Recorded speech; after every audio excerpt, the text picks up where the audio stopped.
ಮೂರನೇ ಸುವರ್ಣ film awards Kannada ಚಿತ್ರರಂಗದ ಹೆಮ್ಮೆಯ ಪ್ರತೀಕ. ಈ ಕಾರ್ಯಕ್ರಮಕ್ಕೆ ನಿಮಗೆಲ್ಲ ಮತ್ತೊಮ್ಮೆ ಸ್ವಾಗತ. ನಮ್ಮ ಜೊತೆಗೆ 3 ಜನ ನಿರ್ದೇಶಕರಿದ್ದಾರೆ, ಜೊತೆಗೆ ಆಡಿಯನ್ಸ್ ಕೂಡ ಇದ್ದಾರೆ. ನಾವು 2010 ಇಸ್ವಿಯ ಸಿನಿಮಾಗಳ ಬಗ್ಗೆ ಮತ್ತು ಒಟ್ಟಾರೆ ಚಿತ್ರರಂಗದ ಬಗ್ಗೆ, ಚಿತ್ರಗಳ ಬಗ್ಗೆ ಮಾತಾಡ್ತಾ ಇದ್ವಿ. ಈಗ ಮತ್ತೊಂದು ಪ್ರಶ್ನೆ ಇಲ್ಲಿ ಉದ್ಭವಗೊಳ್ತಾ ಇದೆ. ಅದು ಚಿಕ್ಕದೊಂದು, ಆದರೆ ತುಂಬ ಮಹತ್ವಪೂರ್ಣ ಪ್ರಶ್ನೆ. ಇತ್ತೀಚಿನ ದಿನಗಳಲ್ಲಿ ಹೀರೋ ಓರಿಯೆಂಟೆಡ್ ಸಿನಿಮಾಗಳೇ ಜಾಸ್ತಿ ಬರ್ತಾ ಇದೆ, ಹೀರೋಯಿನ್ ಓರಿಯೆಂಟೆಡ್ ಸಿನಿಮಾಗಳು ತುಂಬ ಕಡಿಮೆ ಆಗಿದೆ. ಅಥವಾ ಹೀರೋಯಿನ್ ಕಥೆಯನ್ನು ಹೀರೋಯಿನ್ ಅದರಲ್ಲಿ ಪ್ರಧಾನ ಪಾತ್ರ ವಹಿಸ್ತಾ ಇಲ್ಲ. ಚಂದ್ರು, ಏನು ಹೇಳ್ತೀರಾ ಈ ಬಗ್ಗೆ ತಾವು? ಅವರವರ ಅಭಿರುಚಿ ಸರ್. ಈಗ ಟ್ರೆಂಡ್ ಹೇಗೆ ಹೋಗ್ತಾ ಇದೆ? ಯಾರ ಅಭಿರುಚಿ? ನಿರ್ದೇಶಕರ ಅಭಿರುಚಿ. ಶಶಾಂಕ್, ತಾವೇನು ಹೇಳ್ತೀರಿ? ಯಾವ ಥರದ ಸಿನಿಮಾಗಳು ಮಾಡಬೇಕು ಅನ್ನೋದು, ಯಾವ ಥರದ ಆಡಿಯನ್ಸ್ ಇದ್ದಾರೆ, ಥಿಯೇಟ್ರಿಗೆ ಯಾವ ಥರದ ಆಡಿಯನ್ಸ್ ಬರ್ತಾ ಇದ್ದಾರೆ ಅನ್ನೋದ್ರ ಮೇಲೆ ಡಿಪೆಂಡ್ ಆಗುತ್ತೆ. ವುಮನ್ ಓರಿಯೆಂಟೆಡ್ ಫಿಲ್ಮ್ಸನ್ನು ಮುಂದೆ ಆವಾಗ ಏನಕ್ಕೆ ಮಾಡ್ತಾಯಿದ್ರು ಅಂದರೆ, ಆವಾಗ ತುಂಬ ಹೆಚ್ಚಿನ ಸಂಖ್ಯೆಯಲ್ಲಿ ಅವರು ಲೇಡೀಸು ಸಿನಿಮಾಗೆ ಬರ್ತಾಯಿದ್ರು. ಇವತ್ತು ಅವರೆಲ್ಲ ಟಿ ವಿಗೆ ಅಂಟ್ಕೊಂಡ್ಬಿಟ್ಟಿದ್ದಾರೆ.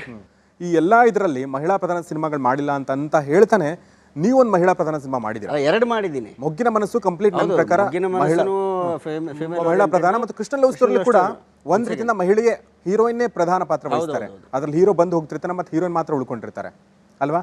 ಆ ಸಿನಿಮಾಗಳು ನೋಡಿದ್ರಲ್ವಾ ಜನ? ನೋಡಿದ್ದಾರೆ. ಅಂದರೆ ಈಗ ಮೊಗ್ಗಿನ ಮನಸ್ಸು ತೆರೆದ ಸಿನಿಮಾ ಆಗಲಿ, ಕೃಷ್ಣ ಲವ್ ಸ್ಟೋರಿ, ಆ ಕ್ವಾಲಿಟಿ ಸಿನಿಮಾ, ಅಂದರೆ ಕ್ವಾಲಿಟಿ ಇನ್ ದ ಸೆನ್ಸ್ ಆ ಸ್ಕ್ರಿಪ್ಟ್ ಆಗಿರ್ಬೋದು, ಪರ್ಫಾರ್ಮೆನ್ಸ್ ಆಗಿರ್ಬೋದು, ಮೇಕಿಂಗ್ ಆಗಿರ್ಬೋದು, ಆ ರೀತಿಯಾದಂಥ ಕ್ವಾಲಿಟಿ ಇದ್ದಂಥ ಸಿನಿಮಾ ಒಂದು ಮೇಲ್ ಓರಿಯೆಂಟೆಡ್ ಫಿಲ್ಮ್ ಆಗಿದ್ದಿದ್ರೆ, ಒಂದು ಹೀರೋ ಓರಿಯೆಂಟೆಡ್ ಸಿನಿಮಾಗೆ ಆ ರೀತಿಯಾದಂಥ ಕ್ವಾಲಿಟಿ ಇದ್ದಿದ್ರೆ ಅದರ ಸಕ್ಸಸ್ ರೇಷಿಯೋನೇ ಬೇರೆ ಇರ್ತಾಯಿತ್ತು. ಏನು ಸಕ್ಸಸ್ ಆಗಿದೆಯಲ್ಲ ಮೊಗ್ಗಿನ ಮನಸ್ಸು, ಕೃಷ್ಣ ಲವ್ ಸ್ಟೋರಿ, ಅದರ 10 ಪಟ್ಟು ರೆವೆನ್ಯೂ ಬರ್ತಾಯಿತ್ತು. ಇವತ್ತು ಆ ಸಿನಿಮಾಗಳು ಸಕ್ಸಸ್ ಆಗಿದೆ ನಿಜ, ಆದರೆ ರೆವೆನ್ಯೂ ದೃಷ್ಟಿನಲ್ಲಿ ನೋಡಿದಾಗ ಅದು ತುಂಬಾ ದೊಡ್ಡ ಡಿಫ್ರೆನ್ಸ್ ಇರ್ತಾಯಿತ್ತು. ಪ್ರೇಮ್ ಕಹಾನಿ ನಾಯಕಿ ಪ್ರಧಾನ ಚಿತ್ರನೇ, ಒಂದು ರಿಯಲಿಸ್ಟಿಕ್ ಸಬ್ಜೆಕ್ಟ್ ತೊಗೊಂಡು ಹೀರೋಯಿನ್ ಓರಿಯೆಂಟೆಡ್. ಒಂದು ಹೆಣ್ಣಿಗೆ ಪ್ರಿಯತಮನಿಗಿಂತ ಗಂಡ ಎಷ್ಟು ಮುಖ್ಯ ಆಗ್ತಾನೆ ಅದು ನನ್ನ ಲೈನ್. ಅದು ಹಾಗೆ ಯೋಚನೆ ಮಾಡಿದ್ರೆ ಅದು ಕೂಡ ಒಂದು ಹೀರೋಯಿನ್ ಓರಿಯೆಂಟೆಡ್ ಸಿನಿಮಾನೇ. ಸೊ ಅದು ಸಕ್ಸಸ್ ರೇಷಿಯೋ ನನ್ನ ತಾಜ್ ಮಹಲ್ ಆ್ಯಂಡ್ ಮೈಲಾರಿಗಿಂತ ಕಡಿಮೆ, ಸಾಕಷ್ಟು ನನ್ನ ಹೆಸರನ್ನ ಅದರಿಂದ ಸ್ವಲ್ಪ ಕಡಿಮೆ ಆಯಿತು ಅಂತಲೇ ಹೇಳ್ತೀನಿ.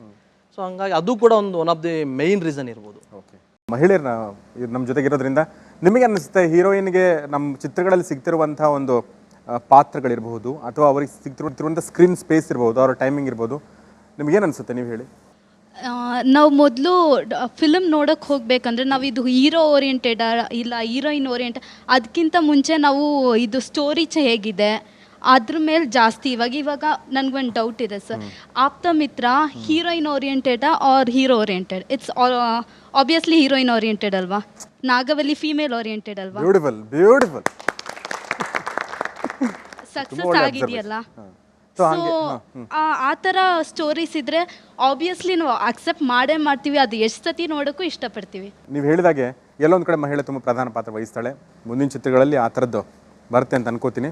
ಅದ್ರ ಜೊತೆಗೆ ಇನ್ನೊಂದು ಪ್ರಶ್ನೆ ಉದ್ಭವಗೊಳ್ಳುತ್ತೆ, ಮಹಿಳಾ ಪ್ರಧಾನ ಚಿತ್ರಗಳು ಬರದೇ ಇರೋಕ್ಕೆ ಮಹಿಳಾ ನಿರ್ದೇಶಕರು ಇಲ್ಲದೇ ಇರೋದು ಕಾರಣನಾ ಅಂತ. ಗಂಡಸ್ ಡೈರೆಕ್ಟರ್ ಇದ್ದಾಗ ಒಬ್ಬ ಹುಡುಗನ ಪಾಯಿಂಟ್ ಆಫ್ ವ್ಯೂಂದನೇ ಯೋಚನೆ ಮಾಡೋಕ್ಕೆ ಶುರು ಮಾಡ್ತಾನೆ. ಹುಡುಗಿ ಪಾಯಿಂಟ್ ಆಫ್ ವ್ಯೂಂದ ನಾವು ಸೆಕೆಂಡ್ ಯೋಚನೆ ಮಾಡ್ತೀವಿ. ಫಸ್ಟ್ ಹುಡುಗನ ಪಾಯಿಂಟ್ ಆಫ್ ವ್ಯೂಂದ ಯೋಚನೆ ಮಾಡಿ, ಅದಾದ ನಂತರ ನಾವು ಆ ಹುಡುಗಿ ಲವರ್, ತಂಗಿ, ತಾಯಿ ಅಂತ ಯೋಚನೆ ಮಾಡ್ತೀವಿ. ಫಸ್ಟ್ ನಾವು ತಾಯಿಯಿಂದ ಅಥವಾ ಹುಡುಗಿಯಿಂದ ಅಥವಾ ತಂಗಿಯಿಂದ ಶುರು ಮಾಡ್ಕೊಳ್ಳಲ್ಲ. ಸೊ ಹೀಗಾಗಿ ಮಹಿಳಾ ನಿರ್ದೇಶಕರು ಏನಾದರೂ ಬಂದರೆ ಆ ಥರ ಟ್ರೆಂಡ್ ಶುರು ಆಗ್ಬೋದು ಅನ್ಸುತ್ತಾ? ಹೇಗೆ ಕನ್ನಡದಲ್ಲಿ ಆಯ್ತಲ್ಲ, ಈಗ ಕವಿತಾ ಲಂಕೇಶ್ ಅವರು ಬಂದು ಮಾಡಿದ್ರು, ಸುಮನಾ ಕಿತ್ತೂರು ಬಂದು ಮಾಡಿದ್ರು, ರೂಪಾ ಅಯ್ಯರ್ ಮಾಡಿದ್ರು, ವಿಜಯಲಕ್ಷ್ಮಿ ಸಿಂಗ್ ಅವ್ರು ಮಾಡ್ತಾರೆ, ವಿಜಯಲಕ್ಷ್ಮಿ ಸಿಂಗ್ ಅವರು. ಸೊ ಹೀಗೆ 4-5 ಜನ ಇದ್ದಾರೆ ನಮ್ಮ ಹತ್ರ.